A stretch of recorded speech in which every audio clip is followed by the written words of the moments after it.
이 시간에 우리에게 주실 하나님의 말씀 고린도전서 5장 1절에서 8절까지의 말씀입니다.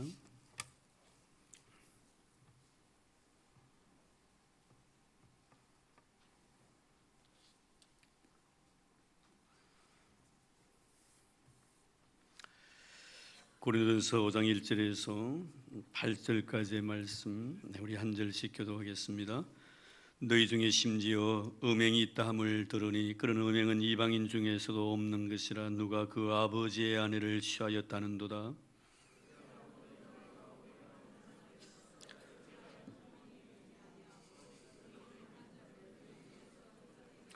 내가 실로 몸으로는 떠나 있으나 영으로는 함께 있어서 거기 있는 것 같이 이런 일을 행한 자를 이미 판단하였노라.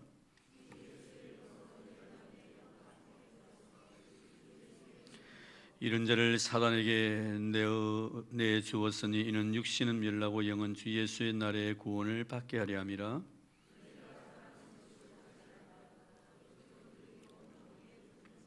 7절 8절 같이 봉독합니다. 너희는 누룩 없는 자인데 새 덩어리가 되기 위하여 묵은 누룩을 내버리라. 우리의 유월절 양고 그리스도께서 희생되셨느니라. 이러므로 우리가 명절을 지키되 묵은 누룩으로도 말고 악하고 악의에 찬 누룩으로도 말고 누룩이 없이 오직 순전함과 진실함의 떡으로 하자. 아멘. 여러분 아마 상식적으로 아시는 바와 같이 그 프랑스의 과학자 파스텔이라는 사람이 있습니다. 이 사람이 최초로 눈에 보이지 않는 병원균에 의해 가지고 사람의 감염이 되어서 그런 짐승이나 사람이 죽게 된다는 것을 최초로 밝힌 사람이 파스텔이라는 사람입니다.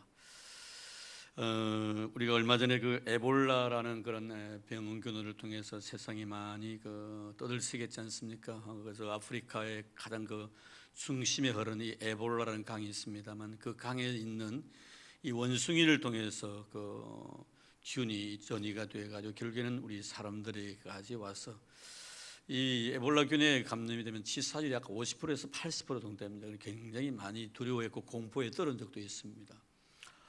또 얼마 전에 우리 메르스로 인해 가지고 상당히 우리나라에서 많이 홍역을 치르는 그런 경우도 있었습니다. 중동 호흡기 증후군이래 가지고 말입니다.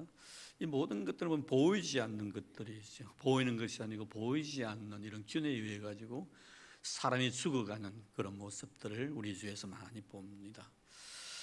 우리가 영적 의미에서도 가만히 바라보면 이 에볼라나 이 메르스보다 더 무서운 것이 교회 안에 있지요.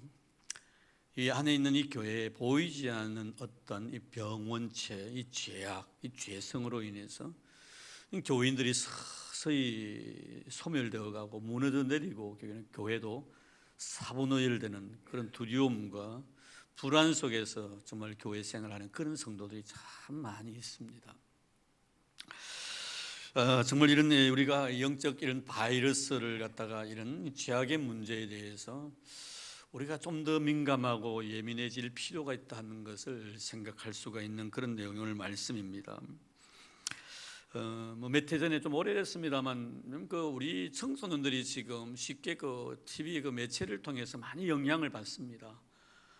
자기가 좋아하는 가수나 탤런트들이 머리에 물을 들으니까 모든 젊은 애들이 다 물을 들이고 옷까지 하나하나에 대해서 관심을 많이 가집니다. 한때는 우리에게 애인이라고 하는 그런 드라마가 하나 있었어요. 좀 오래됐습니다만 그 주인공이 누굽니까? 하여튼 잘생긴 두 분이신데 이름은 잘 모르겠습니다만 그 애인 드라마가 나고 났는데 이 애인 증후군으로 이제 상당히 사회가 어려웠습니다. 그래서 너나 할 것 없이 다 자기 아내, 자기 남편 외에 또 다른 애인을 두는 것이 하나 유행처럼 번졌고요. 애인이 없는 사람을 마치 이렇게 병신처럼 바보처럼 취급했던 그런 때도 없지 않아 있었습니다. 그런데 문제는 이제 교회인데요. 교회에 대한 문제예요. 교회에 보면은 이 성도들이 사실 천사는 아니지 않습니까? 우리가 다 천사는 아닙니다. 어떤 죄라도 죄와 싸워서 이길 수 있을 정도의 영적인 어떤 힘을 가진 자도 아닙니다. 자그마한 유혹 속에 쉽게 넘어지고 파멸되는 것이 우리이기 때문에 정말 이런 것들을 통해 교회 안에서 여러 가지 문제들이 참 많이 일어나고 있는 그런 형편들이죠. 보이지는 않습니다. 이 죄 불씨들이 항상 우리가 이 죄성을 가지고 있기 때문에 우리 마음속에 남아 있는데, 이런 죄 불씨 자체가 이 죄 바람이 한번 불면 마치 불을 다 껐지만 불씨가 남아 있을 때, 그 산에 바람이 올 때 그 불씨가 다시 불을 이렇게 해서 전산을 태우듯이 우리는 항상 이 죄 불씨는 남아 있습니다. 다 남아 있는데, 이 죄 불씨에 이 죄 바람 한번 싹 불어가면요, 그 죄가 내 심령을 팍 태워버리는 거예요. 내 온 전신을 불태워버리는 그런 경우들을 우리가 우리의 삶 속에도 많이 경험하는 바인 것입니다. 사실 교회라는 곳은 영혼을 치료하는 곳이거든요. 병든 영혼들이 와가지고 치료를 받아야 되겠는데, 이 교회 자체가 병원군으로서 우글거리고 있다면 치료를 받아온 사람이 더 병을 얻고 가는 그런 모양이 되는 것이지요. 세상에 여러 가지 일로 인해서 많이 힘들어하고 또 죄악과 싸우면서 지친 몸을 가지고 교회에 와가지고 예배를 드리고 난 뒤에 시험을 얻고 세상과 싸워서 이길 수 있는 그런 저항력을 교회를 통해서 우리가 이렇게 만들어 가야 되겠는데, 오히려 교회 안이 오히려 더 부패되고 더 죄악으로 가득 차 있다면은 아무것도 모르고 못 모르고 교회 들어온 사람들이 내가 가지고 있는 병을 진단받기 위해서 의사를 찾았는데, 나중에 병원에 나가고 난 뒤에 보니까 내가 가지고 있는 그 병의 문제뿐만 아니라 내가 가지고 있지도 않는 병들이 나에게 전염이 되고 오염이 되어가지고 더 큰 심각한 그런 병으로 인해서 고생하는 그런 경우들을 많이 보지 않습니까? 얼마 전에 우리 여러분 잘 아시는 이 메르스 문제로 인해서 우리나라 최고의 병원 아닙니까? 서울 삼성병원 보십시오. 그 안에 이 메르스 균이 있으니까 그 안에 있던 모든 건강한 사람들도 다 오염이 돼가지고, 이 병원이라는 것이 병을 치료하는 곳인데 오히려 병을 더 만드는 그런 꼴이 되어버리고 말았다는 것이죠. 오늘 우리 교회의 형편도 마찬가지입니다. 여러분, 우리 교회가 건강하고 깨끗하고 오염이 되지 않고 청결하고 정말 성령이 가득 찬 이런 교회가 되어야지, 세상에 정말 잡다한 오염으로 인해서 병들어 있는 영혼들이 이곳에 와서 깨끗하게 치유받고 나갈 것이 아니냐 이 말이에요. 그런데 오늘 본문에 나타난 이 고린도 교회입니다. 이 고린도 교회에 보면 인류 의사들이 참 많았습니다. 마치 서울 삼성병원처럼 말입니다. 정말 성령에 대한 해박한 지식을 가지고 있는 사람도 많이 있었고, 하나님 주시는 귀한 은사로 인해 가득 차 있는 모자람이 없는, 정말 누가 겉으로 바라볼 때는 정말 좋은 교회라고 인정받을 수 있는 교회였습니다. 그러나 그 교회 안에는 뭐가 있습니까? 죄성이 가득 차 있었다는 거예요. 균들이 너무 많았다는 것입니다. 그래서 교회 들어와서 교회를 통해서 영혼이 치료받기를 원했는데 오히려 교회 들어와가지고 더 병이 생길 수밖에 없는 그런 형편에 처해 있었던 교회가 바로 이 고린도 교회였습니다. 자, 그러면 오늘 말씀을 통해서 이 사도 바울이 우리에게 주시기가 원하시는 귀한 메시지, 이 고린도 교회가 안고 있었던 문제는 뭐니? 이 도덕적인 불감증입니다. 이 도덕에 대한 불감증이죠. 정말 너와 나의 관계 속에서 엄청 죄를 짓고 있는데 그 죄에 대해서 아무도 타치하지 않는 거예요. 신앙생활을 분명히 잘못하고 있는데 그 잘못함에 대해서 건드려주지 않는 겁니다. 의사가 많은데 의사들이 그곳에 접근을 하려고 하지 않습니다. 진단을 해가지고 이것이 무슨 병인가 알고 그것을 치료해 줄 수 있는 처방전을 내려줘야 되겠는데 아무도 이야기를 하지 않는 겁니다. 이 교회는 교회대로 지금 병으로 인해서 골마 터져가고 있는데 거기에 대해서 어느 누구 한 사람 나서려고 하지 않는다는 겁니다. 이게 바로 여러분 당시에 바울이 세웠던 이 고린도 교회의 현재의 형편이었습니다.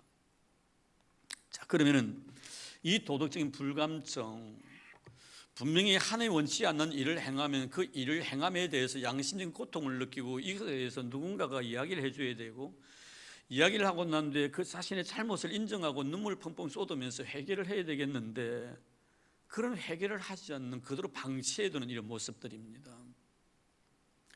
말씀에 대해서 많은 지식을 가지고 있지만 어느 누구 한 사람도 선자 역할을 하지 못하고 있다는 것이죠.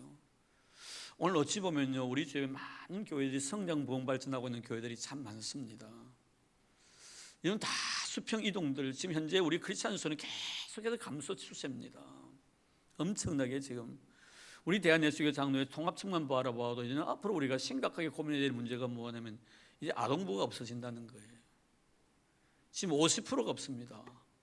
교회 중에 아동부가 없는 교회가 50%입니다. 이런 앞에 교인들이 계속 감소수세에 놓여 있는 겁니다. 그럼에도 불구하고 이렇게 어떤 수평 이동을 통해 부흥하는 교회들이 있습니다. 얼마 전에 한 그 신학자가 데이터를 냈는데 그 데이터 내용이 뭐냐면 이 부흥하는 교회들의 어떤 성향들입니다. 죄를 지적하지 않는다는 거예요. 다 그대로 감싸주는 겁니다. 그대로 그냥 방치하고 가는 거예요. 내가 세상 살아가면서 세상에 있는 죄와 타협을 해가지고 내가 죄를 지었으면 교회 와가지고 그것은 죄라고 이야기를 하고 그 죄에 대한 지적을 당하면 그것 앞에서 무릎 꿇고 회개하고 내가 그런 일을 하지 않아야 되겠다고 생각해야 되겠는데 그런 소리 이제 듣기 싫어한다는 거예요. 그런 소리를 안 하는 그런 교회를 찾아간다는 거예요. 그저 잘못해도 괜찮다는 그런 교회를 찾아간다는 거예요. 그래서 요새 나온 신조가 뭡니까? 교인의 무명화입니다. 교인의 무명화라는 것은 이름 없이 그저 다니는 거예요. 실조 생활을 합니다. 감사 생활을 합니다. 일하지 않겠다는 겁니다. 그래서 나와주는 것만 해도 감사하고 근데 헌금하는 것만 해도 너무 고맙게 생각하라 이 말이에요. 참 심각하지 않습니까 여러분? 이게 무슨 영적 병원이 될 수가 있겠나 이 말이에요. 자, 오늘 1절 말씀 보시면 고린도 교회의 현실입니다. 오늘 우리 한국 교회 현실이라고 말해도 조금 더 모자람이 없을 것입니다. 자, 1절 보겠습니다. 너희 중에 심지어 음행이 있다 함을 들으니 그런 음행은 이방인 중에서도 없는 것이다. 누가 그 아비의 아내를 취하였다 하는도다. 이방인의 세계 속에서 하나님을 알지 못하는 알지 못하고 사는 사람들의 세계 속에서 이런 일은 없는데 교회 안에서 이런 음행이 있다는, 그것도 자기 아버지의 어머니를 취했다는 거예요. 물론 이것은 본 부인은 아닐 겁니다. 자리를 낳는 엄마는 아닐 거예요. 많은 학자들이 이야기할 때 이거 후처가 아니면 첩이다 이렇게 이야기하는, 뭐 후처니 첩이든지 자기 아버지의 아내가 아니었단 말이에요. 근데 자기 아버지가 살아있다면 이지 못하죠. 그래서 많은 사람들은 자기 아버지가 돌아가셨을 것이라고 이야기하는 거예요. 여러분, 살아있던 돌아가셨던 그 사람은 아버지와 관계를 맺었던 사람입니다. 어떻게 이런 짓을 할 수가 있나 이 말이에요. 교회 내에서. 그런데 여러분 뭐라고 말합니까? 이것을 갖다가 그대로 허용하고 있다는 문제예요. 여러분 왜 이런 것들을 교회에서 허용을 합니까? 그렇습니다. 우리 용서가 되어야 됩니다. 사랑을 해야 합니다. 용서와 사랑은요, 자기가 행한 일에 대해서 잘못을 인정하고 회개하는 마음을 가지고 새롭게 출발하고자 원하는 사람에게 용서와 사랑이지.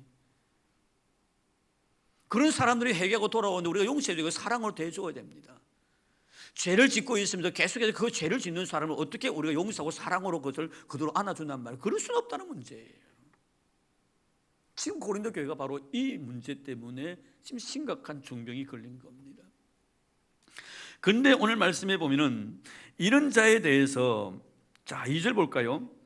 그리하고도 너희가 오히려 교만하여져서 어찌하여 통한이 여기지 아니하고. 이 문제에 대해서 너희들이 어떻게 통한이 여기지 않느냐 이 말이에요. 이는 분명히 죄, 교회에 대한 죄입니다. 성도가 지금 죄를 짓고 있는 거예요.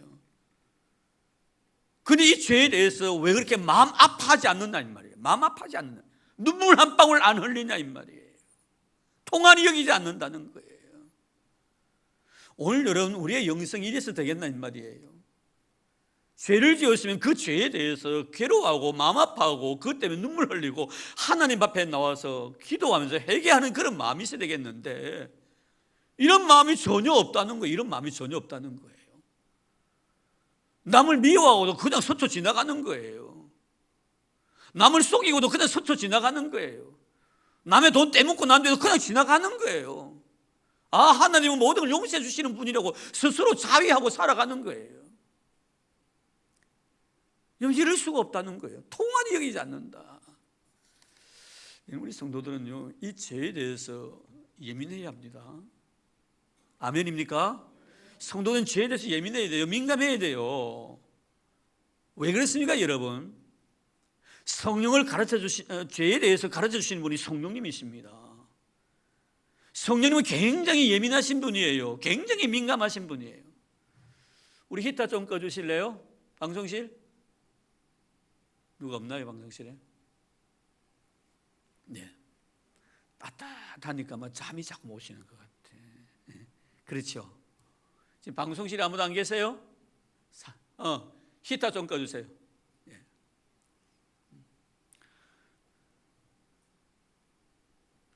원래 이 따뜻한 곳에 이 생활하시는 분은 좀 게을러요. 그래서 이렇게 저 북반구 남반부로 보면요, 지구도요, 이 남반부에 사는 사람이 못 살아요. 저 추운 곳에 있는 사람이 잘 살아요, 대체적으로. 남쪽에 가면요, 옷 한 벌까지 1년 내내 있거든요. 옷 한 벌만 신으면 춥지도 않습니다. 우리나라 사람들은 잘 살게끔 되어 있어요. 봄 지나면 여름 준비, 여름 지나면 가을 준비, 가을 지나면 겨울 준비가 얼마나 바쁜 줄 아는지 몰라요. 고기도요, 열대지방에서 성장하는 고기들은요, 육질이 무뎌가지고 맛이 없어요. 자, 추운 지방에서 자라는 고기들은 그 육질이 쫀득쫀득 맛이 있어요. 아주 맛이 있어요. 성도도 그렇습니다. 가끔 이렇게 추위를 한 번씩 타야 돼요. 고난의 시간도 좀 지나야 돼요. 그래요, 단단해집니다. 그래서 온실에 자라나면 안 된단 말이에요. 난도 그렇잖아요, 여러분. 온실에 놓은 거 아니에요. 꽃이 피기를 원했는데 꽃이 안 피면 어떡한다고요? 정 겨울날요, 밖에 찬바람만 쐬운대요. 그리고 딜러놓고 나면 꽃 핀대요. 정신 번쩍 차리고 나면 꽃이 핀대요. 따뜻하니까 다 주무시는 것. 여러분 주무시니까 나도 잠이 오는 것 같아. 초롱초롱하기를 바랍니다. 사단은 항상 우리가 정말 중요한 말씀을 전하는 순간에 깜빡 졸게 만들거든요.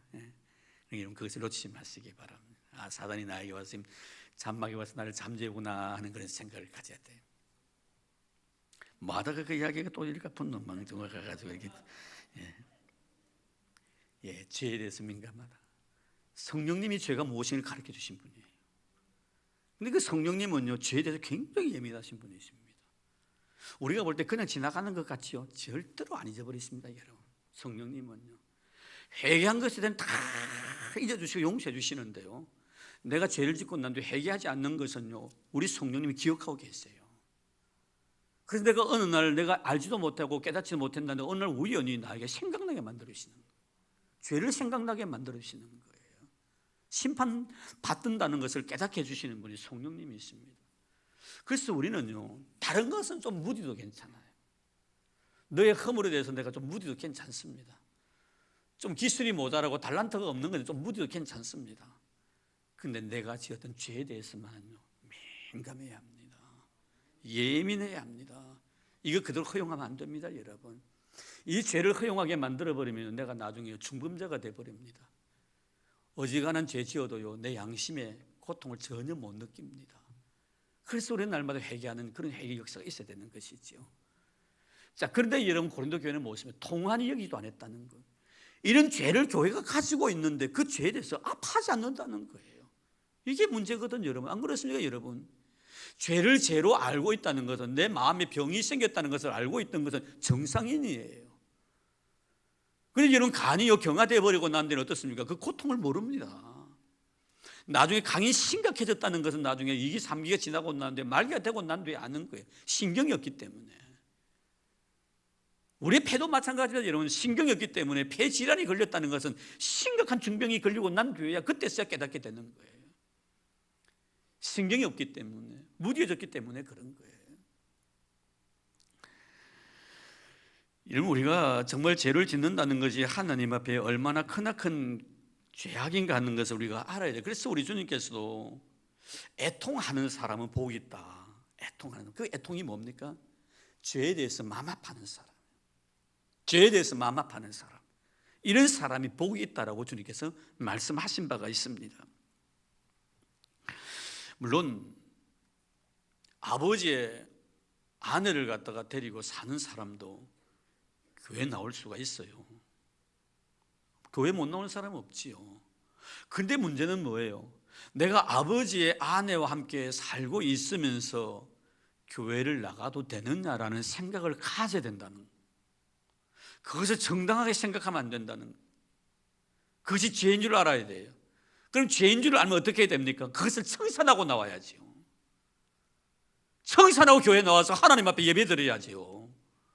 청산도 하지 않는데 그것을 자기 합리화시키고 어쩔 수밖에 없었다고 이 여자를 아버지께서 데리고 살다가 돌아가셨는데 이 여자를 갖다 근데 내버리면은 이 사람 굶어 죽는다고. 그렇기 때문에 나는 이 사람 절대로 버릴 수 없다고, 같이 살아야 된다고. 만약에 여러분 이런 마음을 가지고 그 아내와 같이 그 여자와 함께 가정생활을 하면서 교회에 나와서 예배를 드리고 신앙생활한다, 있을 수 없는 문제라는 거예요.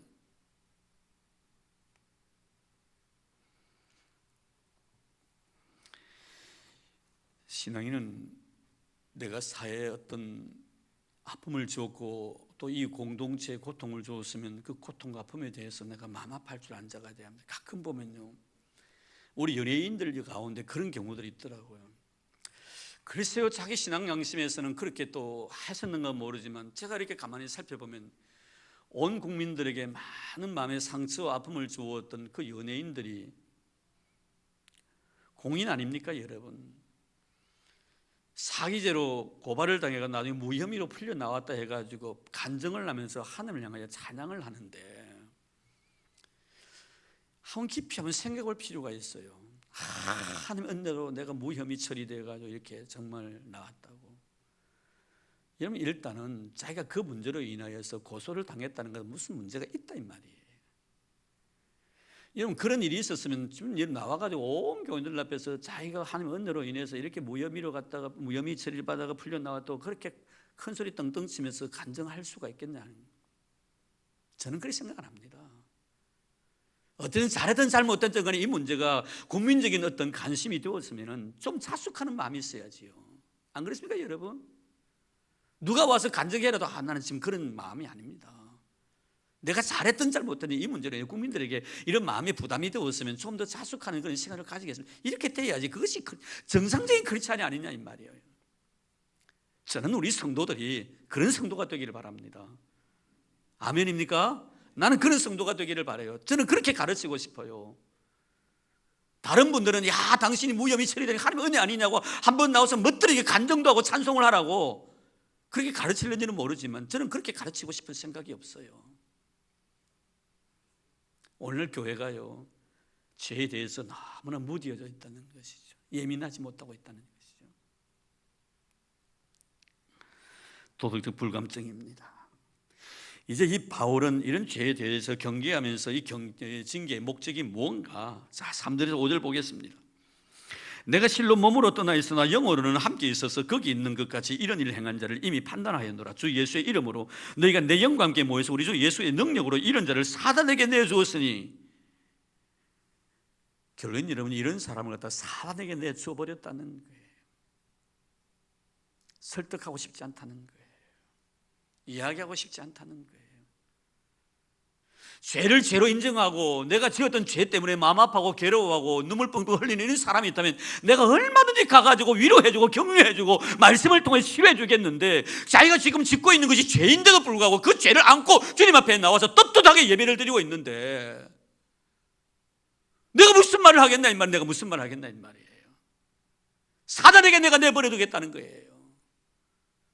참 여러분, 그래도 여러분 우리가 죄를 짓고 난 뒤에 하나님 앞에 나와서 내가 죄 지은 것에 대해서 고백하고요, 하나님 용서해 주십시오, 자신이 이렇게 하지 않겠습니다라고 고백하고 또 다시 죄를 짓는 한이 있다 하더라도, 그렇게 고백하는 사람이라면 그래도 가능성은 있습니다. 그러나 여러분, 이렇게 정말 세상 사는 사람들로 행하지 않은 이런 엄청난 악한 일을 행하면서 그것을 교회에 가지고 들어와서 내가 언제 죄를 지었냐고, 이것은 정말 정당하지 않느냐라고 떵떵거리면서 큰 소리치고 있는 이런 사람에 대해서 무슨 말을 하겠단 말이에요. 죄를 죄로 인정하지 않는 사람에게 무슨 말을 하겠단 말이에요. 기회를 주고 싶은 생각도 없다는 거예요. 사단에게 내줘버렸다는 거예요. 여러분, 사단에게 내준 사람의 특징이 뭡니까? 우리 예수님께서 가룟 유다의 문제에 대해서 그렇게 결정하십니다. 몇 번이고 가룟 유다의 마음속에 있는 사단의 그 요소, 죄악의 찌꺼기가 있었습니다. 그것을 끄집어내기를 원했습니다. 회개하기를 원했습니다. 이미 사단에게 점령을 당한 터인지라 이 가룟 유다는 회개할 마음을 갖고 있지 않습니다. 어디까지 쫓아옵니까 여러분? 겟세마네 동산까지 쫓아옵니다. 기도의 장소까지 온, 예수님 기도하시는 그곳까지 온 거예요. 대제사장들과 함께 군우를 짜가지고 제가 입을 맞추는 자가 바로 예수입니다, 그 사람을 잡으십시오. 이미 은삼십을 받았습니다. 겟세마네 동산에서 기도하다가 내려오시다가 가룟 유다를 만납니다. 주님께서 뭐라고 말씀하십니까? 친구여, 네가 하고자 하는 일을 하라 이랍니다. 죄를 허용해 버리시는 거예요. 정당화시켜 버리는 것입니다. 네가 하고 싶은 대로 하라는 거예요. 이게 바로 사단에게 내준바된 거예요. 내가 악한 생각을 하면 이 악한 생각이 잘못됐다는 것을 인정해야 되는데 이 악한 생각을 계속 끌고 나가는, 계속 끌고 나가는. 그럼 나중에 그 악한 생각 자체를 행동으로 옮기게 만드는 거예요. 이게 뭡니까 여러분? 사단에게 내준바됐다는 문제예요. 이런 우리는 어떤 상황 속에서라도 이런 심판의 메시지가 나에게 들려져서는 안 됩니다. 우리가 하박국서를 보면 하박국이 참 하박국 1장, 2장, 3장으로 나눠져 있습니다만 1장에 보면 이 하박국이 굉장히 마음속에 하나님이 이스라엘 백성에 대해서 행하신 일에 대해서 의심을 가집니다. 어떻게 해서 하나님께서 하나님 백성들이 이렇게 고난을 당하는 것을 그저 묵과고 계십니까? 지금 바벨론에 의해서 엄청난 고난과 시련이 바람이 불고 있는데 이것을 차단시켜주지 않습니까? 스스로 이해하지 못했으나 하나님께 하시는 일에 대해서 우리 가끔 신앙생활 그것을 많이 느끼거든요. 하나님, 내가 진실되게 믿음으로 살아왔는데 나에게 왜 이런 고난이 주어집니까? 라고 묻습니다. 그러나 2장에 와가지고 어떡합니까? 하나하나 깨우쳐 갑니다. 하나님 왜 이렇게 할 수밖에 없었던가 하는 것을 가르쳐 주시고, 그리고 난 뒤에 나중에 3장에 가가지고는 이제 하나님이 하신 모든 일에 대해서 아멘으로 답을 합니다. 자, 그런데 중요한 것은 이 하박국 선지자가 하박국 3장 2절 말씀에 보면은 그가 하나님께 이런 이야기합니다. 하나님이 이스라엘을 이렇게 할 수밖에 없었던 분명히 배경이 있었습니다. 그냥 그렇게 하시는 것 아니에요. 이미 우리가 잘 알고 있는 바입니다만 가나안 땅에 가서 얼마나 그들이 하나님 앞에 크나큰 죄를 지었는가를 우리는 잘 압니다. 그 죄의 대가로서 바벨론을 일으키셔가지고 바벨론에서 이 유다를 갖다가 주님께서 지금 손을 보실 생각입니다. 자, 그런데 이 하나님의 계획을 알고 난 뒤에 하박국이 하나님 앞에 기도한 내용이 있습니다. 그 기도 내용이 뭐냐면 하박국이 3장 2절 말씀에 보면 하나님, 진노 가운데서도 우리에게 긍휼을 거두가지 말아 주십시오 합니다. 진노 가운데서 긍휼을 거두가지 말아 달라는 거예요. 하나님이 진노하신 것을 그대로 받겠다는 거예요. 그러나 그 진노, 그 엄청난 고통과 시련 가운데서 긍휼을 거두가지 말아달라는 것은 그런 고통을 당하면서 내 마음속에 있는 죄성을 끄집어내고 하나님 앞에 회개할 수 있는 기회만 달라는 거예요. 그 은혜만은 거두가지 말아달라는 거예요. 고통 중에서 진노를 거두가지 말아달라는 거예요. 이 기도가 얼마나 중요한 기도입니까 여러분? 내가 하나님 앞에 잘못을 범하고 난 뒤에 그 잘못된 대가를 치를 때 마음 아파하면서 괴로워하면서 그래도 하나님 앞에 회개할 수 있는 기회만은 나에게 달라는 거예요. 이것이 시편 51편에 나타나는 다윗의 기도와 동일한 의미입니다. 그가 바세바를 범하고 난 뒤에 나단 선지자가 책망을 했을 때 그가 하나님 앞에 무릎 꿇고 뭐라고 기도합니까? 하나님, 나에게서 주님의 얼굴에서 나를 거두가지 말아달라고, 주의 목전에 나를 쫓아내지 말아달라고, 내가 죄를 지었지만 주님의 얼굴을 볼 수 있는 은혜를 나에게 달라고, 나에게 성령을 거두가지 말아 주십시오, 회개할 수 있는 영혼만은 좀 거두가지 말아 달라고 이렇게 기도합니다. 여러분, 이것이 여러분 우리가 하나님 앞에 은혜를 입을 수 있는 길이라는 것을 잊지 마시기 바랍니다. 죄 지었습니까 여러분? 엄청난 죄를 지었습니까 여러분? 그래도 하나님 앞에 나와가지고 회개할 수 있는 은혜를 달라고 기도하셔야 됩니다. 회개할 수 있는 은혜마저 거두가 버리시면요 이제 회개가 안 되는 거예요. 사단에게 내주반받았다는. 참 여러분, 이런 엄청난 죄를 가지고 와가지고 그것을 죄로 인정하지 않냐고 떳떳하게 그럴 수밖에 없는 상황을 이야기를 하면서 자신의 모든 삶을 갖다 합리화시키면서 나를 이해해달라는 거예요. 이런 마음을 가지고 주님 앞에 나와서 예배드리는데 그 예배를 하나님 기뻐하시며 그 어떻게 하나님 앞에 정말 진실한 믿음의 성도라고 말할 수가 있느냐 이 말이에요. 여러분, 크든 작든 간에 내가 지은 죄에 대해서 내가 죄라고 인정할 수 있는 여러분 되기를 바랍니다. 그것 때문에 내가 눈물 흘릴 줄 아는 자가 되기를 바랍니다. 그래야만이 하나님의 은혜를 거두가지 않는 거예요.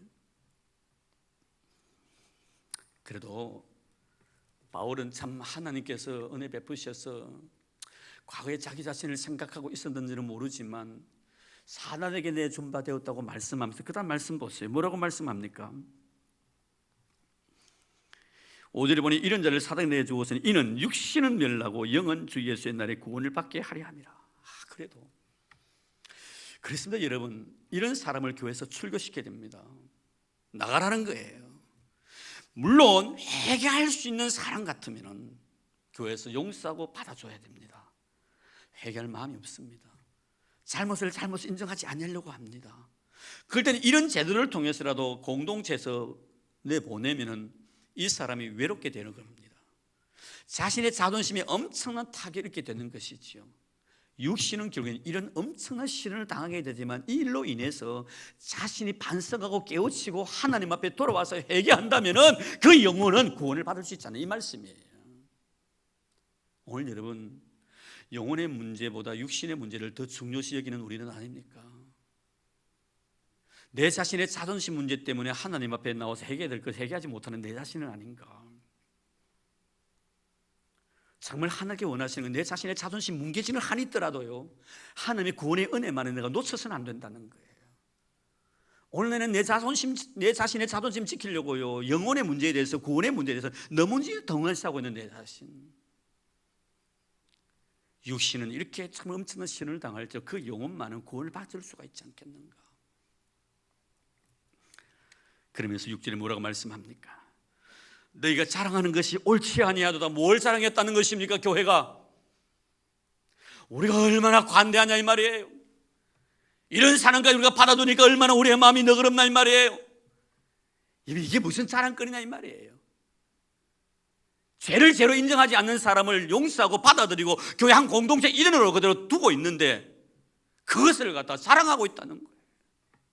얼마나 우리의 마음이 태평양같이 넓은 마음이라고. 정말 이것이 하나님 앞에 자랑거리입니까? 그러니 어떻습니까? 결국 이런 일로 인하여 그 다음 6절 볼까요? 6절 하반절에 적은 누룩이 온 덩어리에 퍼지는 것을 알지 못하느냐? 너희는 누룩 없는 자인데 새 덩어리가 되기 위하여 묵은 누룩을 내버려라. 만약에 이것을 누룩을 그대로 둔다면은 이것을 두는 그 둠 자체로서 끝나는 것이 아니다 이 말이에요. 이 죄를 그대로 방치해두면 이것을 끝나는 것이 아니다 이 말이에요. 이것을 통하여 엄청난 영향력을 교회 온 전체에 더럽힌다 이 말이에요. 그것을 방치해두면은, 그 죄를 그대로 용납해주면은 온 교회가 영적으로 더럽혀진다 이 말이에요. 이런 중요하죠. 내 자신도 마찬가지입니다. 내가 행하고 있는 잘못은 자그마한 죄 하나도 내가 용납해버리면요, 이것이 나중에 불어나가지고 내 온 영혼을 갖다가 완전히 더럽혀버리는 거예요.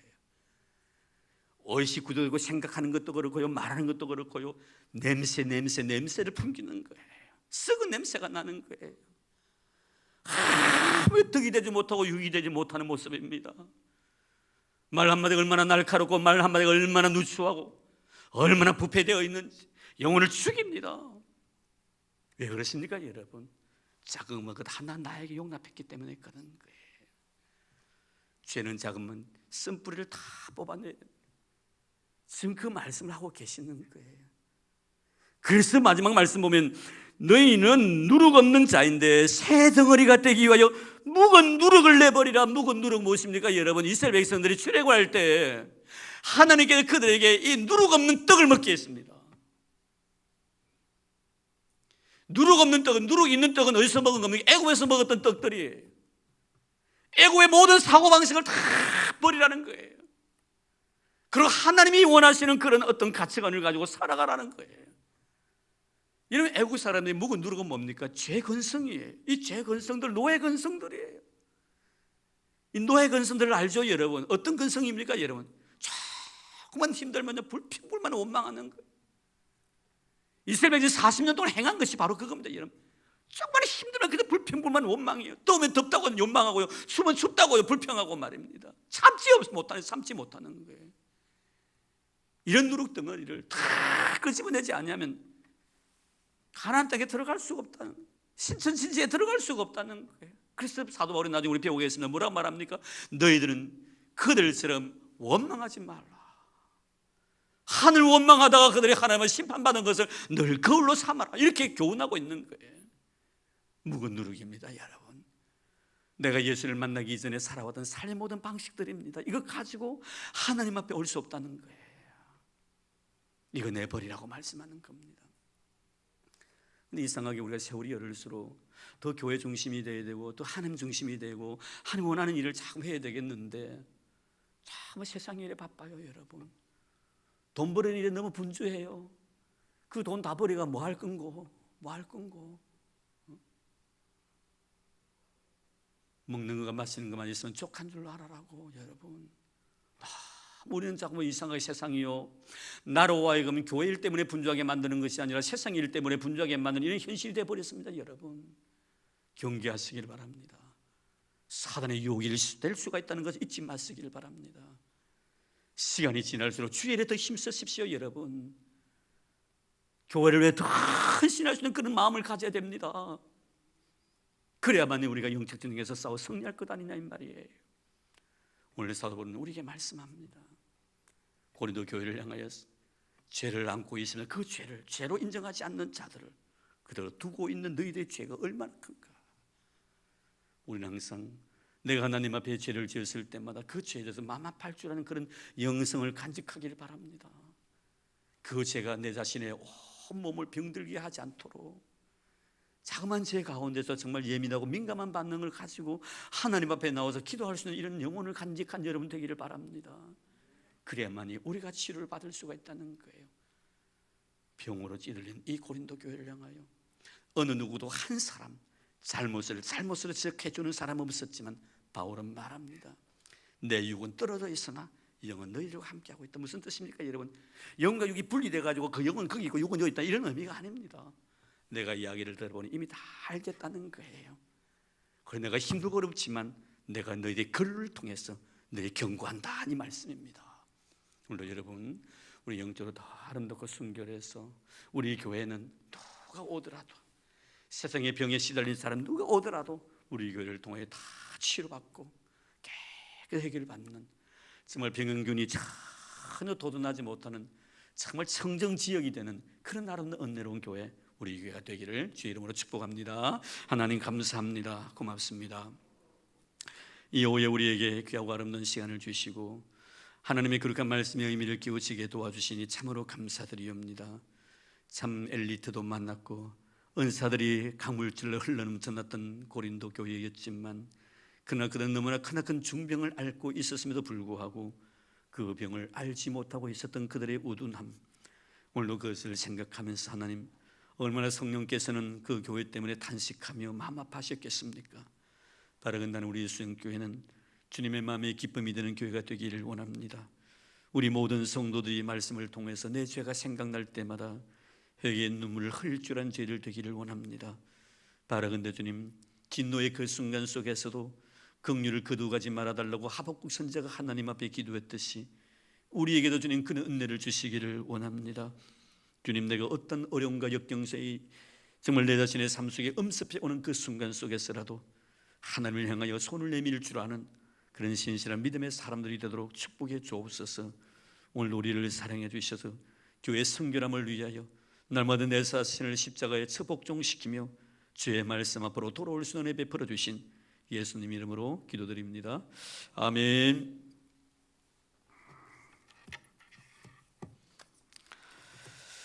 네, 우리 박재슬 집사님 가족 특송해 주시겠습니다.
누가 그 곡을 정했습니까?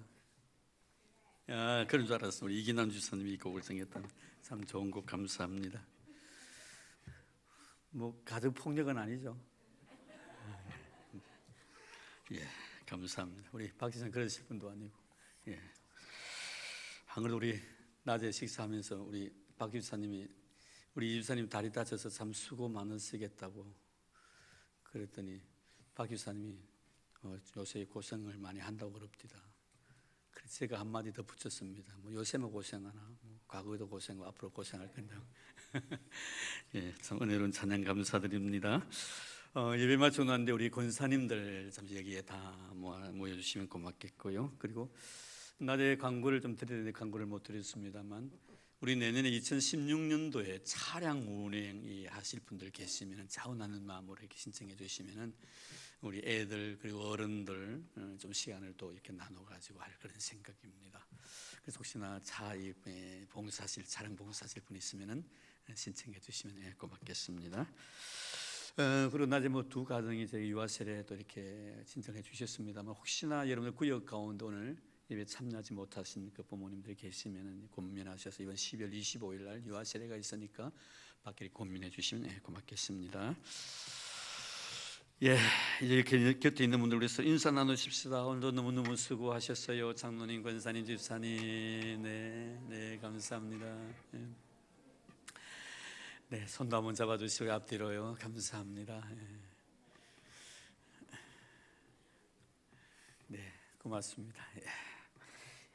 자, 우리 찬송가 288장 부르겠습니다.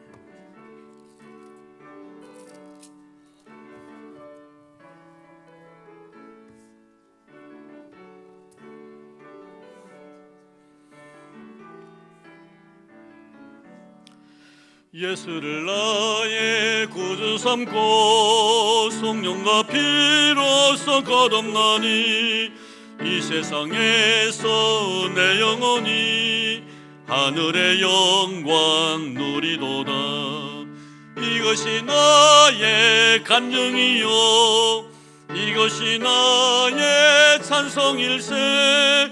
나 사는 동안 끊임없이 구주를 찬송하리로다. 온전히 주께 맡긴 내 영 사랑의 음성을 듣는 중에 천사들 왕래하는 것과 하늘의 영광 보리도다. 이것이 나의 간증이요 이것이 나의 찬송일세. 나 사는 동안 끊임없이 구주를 찬송하리로다. 주 안의 기쁨 누림으로 마음의 풍랑이 잔잔하니 세상과 나는 강건없고 구속한 주만 보이도다.